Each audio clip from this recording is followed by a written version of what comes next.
So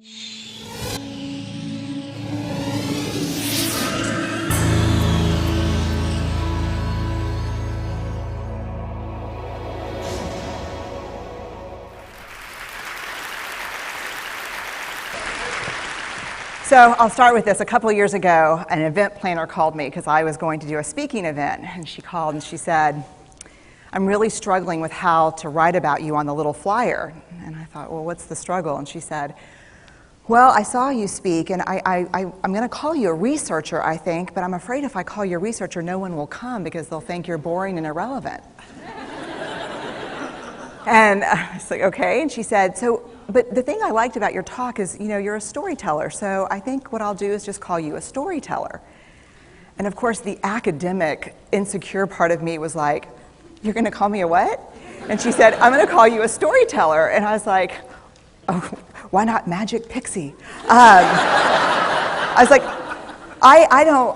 let me think about this for a second. And so I tried to call deep on my courage, and I thought, I am a storyteller.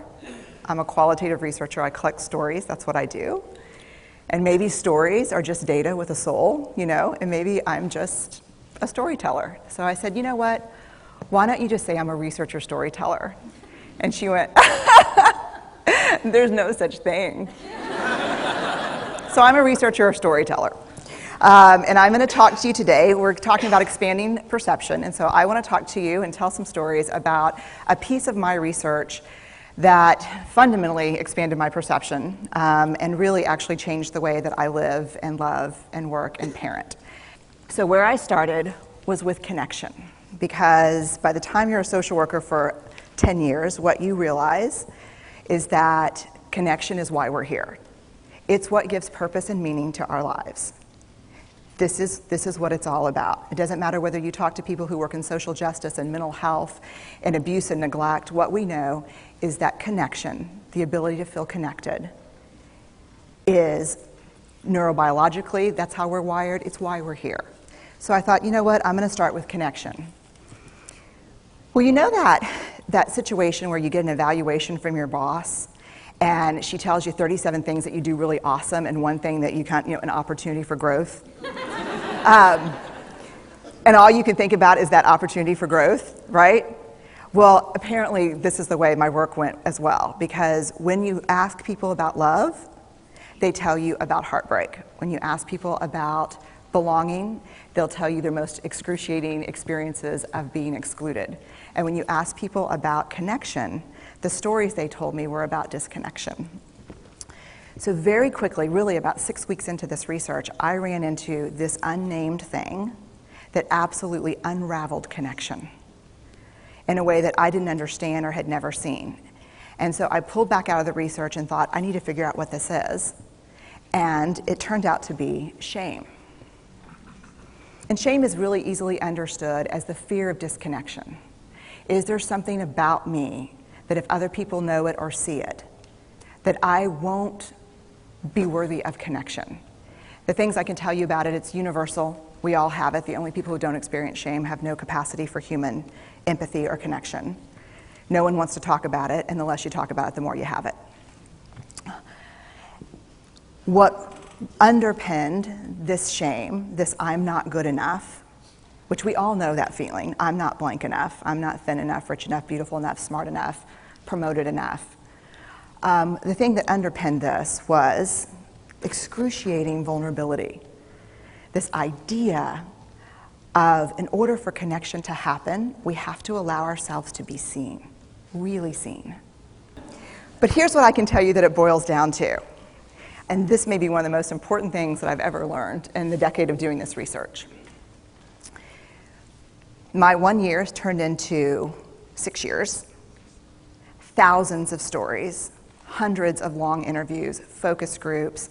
At one point, people were sending me journal pages and sending me their stories, thousands of pieces of data, and 6 years. And I kind of got a handle on it. I kind of understood this is what shame is, this is how it works. I wrote a book, I published a theory, but something was not okay. And what it was is that if I roughly took the people I interviewed and divided them into people who really have a sense of worthiness. That's what this comes down to, a sense of worthiness. They have a strong sense of love and belonging. And folks who struggle for it, and folks who are always wondering if they're good enough. There was only one variable that separated the people who have a strong sense of love and belonging and the people who really struggle for it, and that was the people who have a strong sense of love and belonging believe they're worthy of love and belonging. That's it. They believe they're worthy. And to me, the hard part of the one thing that keeps us out of connection is our fear that we're not worthy of connection, was something that personally and professionally I felt like I needed to understand better. So what I did is I took all of the interviews where I saw worthiness, where I saw people living that way, and just looked at those. And I was like, what am I going to call this research? And the first words that came to my mind were wholehearted. These are kind of wholehearted people living from this deep sense of worthiness. So I wrote at the top of the manila folder, and I started looking at the data. In fact, I did it first in this in a 4-day, very intensive data analysis where I went back, pulled these interviews, pulled the stories, pulled the incidents. What's the theme? What's the pattern? My husband left town with the kids because I always go into this kind of Jackson Pollock crazy thing where I'm just like writing and going and kind of just in my researcher mode. And so here's what I found. What they had in common was a sense of courage. And I want to separate courage and bravery for you for a minute. Courage, the original definition of courage, when it first came into the English language, it's from the Latin word cur, meaning heart. And the original definition was to tell the story of who you are with your whole heart. And so these folks had, very simply, the courage to be imperfect. They had the compassion to be kind to themselves first and then to others, because as it turns out, we can't practice compassion with other people if we can't treat ourselves kindly. And the last was they had connection, and this was the hard part, as a result of authenticity. They were willing to let go of who they thought they should be in order to be who they were, which is, you have to absolutely do that for connection.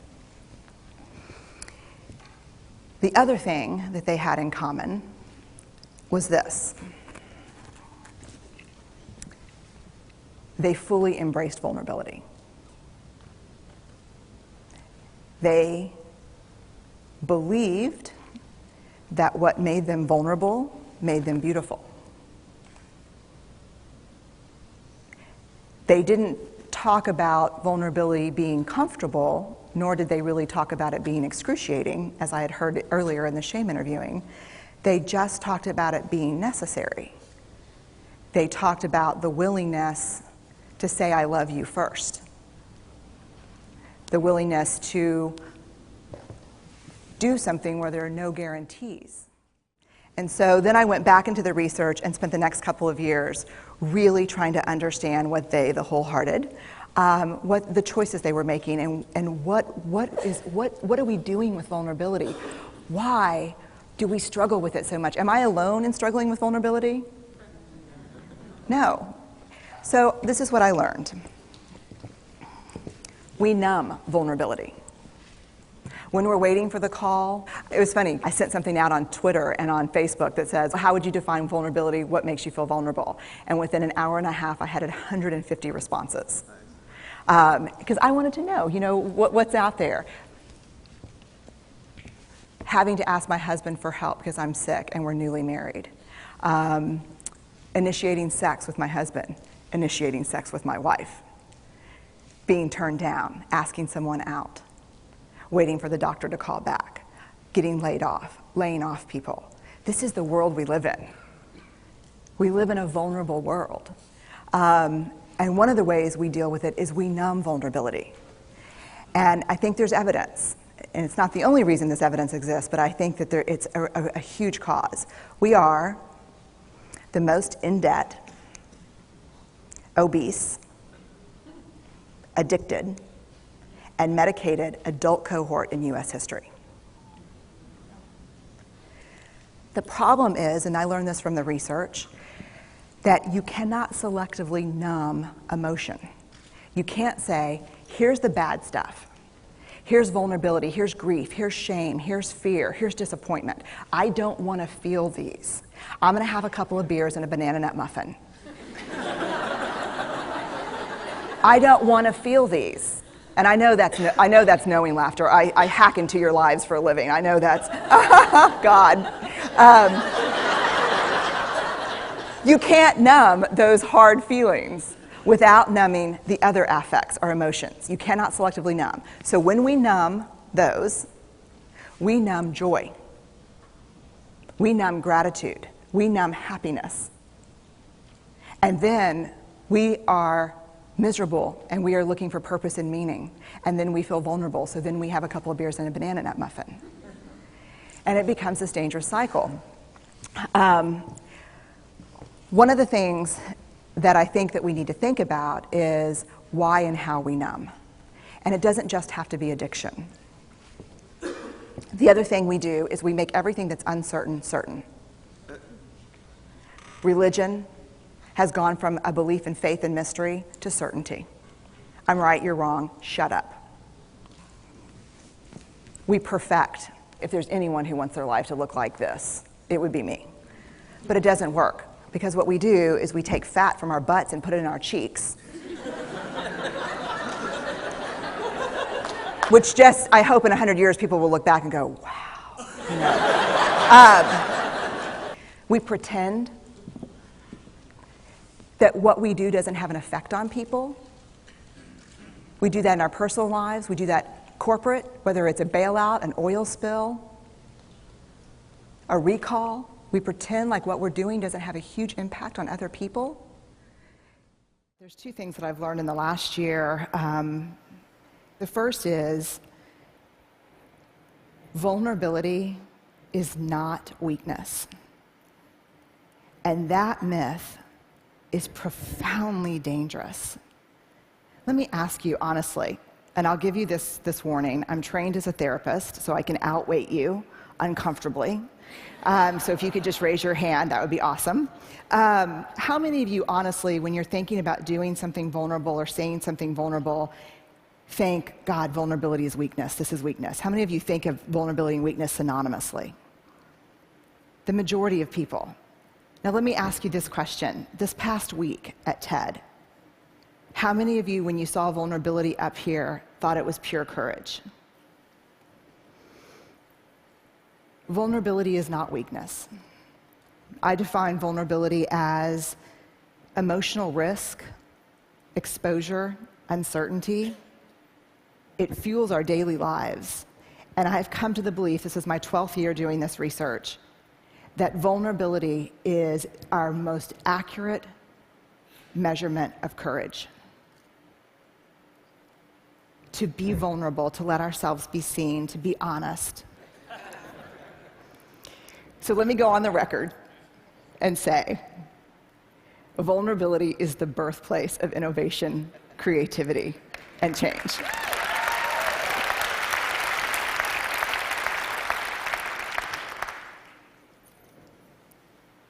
To create is to make something that has never existed before. There's nothing more vulnerable than that. Adaptability to change is all about vulnerability. The second thing, in addition to really finally understanding the relationship between vulnerability and courage, the second thing I learned is this. We have to talk about shame. And I'm going to be really honest with you. When I became like a vulnerability researcher, so when I became Vulnerability Ted, like an action figure, like Ninja Barbie, but I'm Vulnerability Ted, I thought I'm going to leave that shame stuff behind, because I spent 6 years studying shame before I really started writing and talking about vulnerability. And I thought, thank God, because shame is this horrible topic. No one wants to talk about it. It's the best way to shut people down on an airplane. What do? I study shame. Oh. And I see you, you know.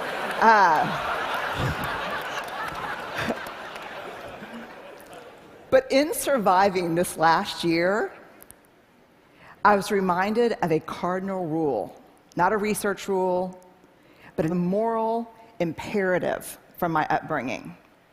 You gotta dance with the one who brung you. And I did not learn about vulnerability and courage and creativity and innovation from studying vulnerability. I learned about these things from studying shame. And so I want to walk you in to shame. Jungian analysts call shame the swampland of the soul. And we're going to walk in, and the purpose is not to walk in and, construct a home and live there. It is to put on some galoshes and walk through and find our way around. Here's why. We heard the most compelling call ever to have a conversation in this country, and I think globally, around race, right? Yes, we heard that. Yes? Cannot have that conversation without shame. Because you cannot talk about race without talking about privilege, and when people start talking about privilege, they get paralyzed by shame. Shame drives two big tapes, never good enough, and if you can talk it out of that one, who do you think you are? The thing to understand about shame is it's not guilt. Shame is a focus on self, guilt is a focus on behavior. Shame is I am bad, guilt is I did something bad. How many of you, if you did something that was hurtful to me, would be willing to say, I'm sorry, I made a mistake? How many of you would be willing to say that? Guilt, I'm sorry, I made a mistake. Shame, I'm sorry, I am a mistake. There is a huge difference between shame and guilt. And here's what you need to know. Shame is highly, highly correlated with addiction, depression, violence, aggression, bullying, suicide, eating disorders. And here's what you even need to know more. Guilt, inversely correlated with those things. The ability to hold something we've done or failed to do up against who we want to be is incredibly adaptive. It's uncomfortable, but it's adaptive. The other thing you need to know about shame is it's absolutely organized by gender. If shame washes over me and washes over Chris, it's going to feel the same. Everyone sitting in here knows the warm wash of shame. We're pretty sure that the only people who don't experience shame are people who have no capacity for connection or empathy. Which means, yes, I have a little shame, no, I'm a sociopath. So I would opt for, yes, you have a little shame. Shame feels the same for men and women, but it's organized by gender. For women, the best example I can give you is Anjali, the commercial. I can put the wash on the line, pack the lunches, hand out the kisses, and be work at 5 to 9. I can bring home the bacon, fry it up in the pan, and never let you forget you're a man. For women, shame is do it all, do it perfectly, and never let them see you sweat. I don't know how much perfume that commercial sold, but I guarantee you it moved a lot of antidepressants and anti-anxiety meds. Shame for women is this web of unattainable, conflicting, competing expectations about who we're supposed to be. And it's a straitjacket. For men, shame is not a bunch of competing, conflicting expectations. Shame is one. Do not be perceived as what? Weak.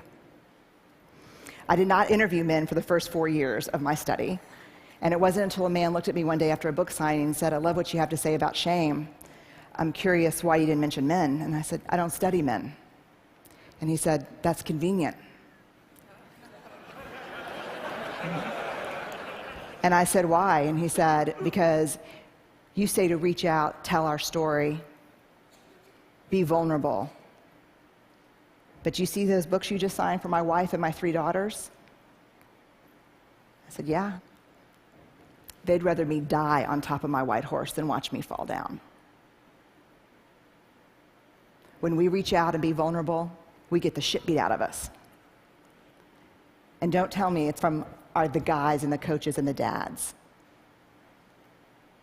Because the women in my life are harder on me than anyone else. So I started interviewing men and asking questions. And what I learned is this. You show me a woman who can actually sit with a man in real vulnerability and fear, I'll show you a woman who's done incredible work. You show me a man who can sit with a woman who's just had it. She can't do it all anymore. And his first response is not, I unloaded the dishwasher. But he really listens, because that's all we need. I'll show you a guy who's done a lot of work. Shame is an epidemic in our culture. And to get out from underneath it, to find our way back to each other, we have to understand how it affects us and how it affects the way we're parenting, the way we're working, the way we're looking at each other. Very quickly, some research by Mahalik at Boston College. He asked, what do women need to do to conform to female norms? The top answers in this country: nice, thin, modest, and use all available resources for appearance. When he asked about men, what do men in this country need to do to conform with male norms? The answers were: always show emotional control, work is first, pursue status, and violence. If we're going to find our way back to each other, we have to understand and know empathy, because empathy is the antidote to shame. If you put shame in a petri dish, it needs 3 things to grow exponentially: secrecy, silence, and judgment. If you put the same amount of shame in a petri dish and douse it with empathy, it can't survive. The 2 most powerful words when we're in struggle: me too. And so I'll leave you with this thought. If we're going to find our way back to each other, vulnerability is going to be that path. And I know it's seductive to stand outside the arena, because I think I did it my whole life, and think to myself, I'm going to go in there and kick some ass when I'm bulletproof and when I'm perfect. And that is seductive. But the truth is, that never happens. And even if you got as perfect as you could and as bulletproof as you could possibly muster, when you got in there, that's not what we want to see. We want you to go in. We want to be with you and across from you. And we just want, for ourselves and for the people we care about and the people we work with, to dare greatly. So thank y'all very much. I really appreciate it.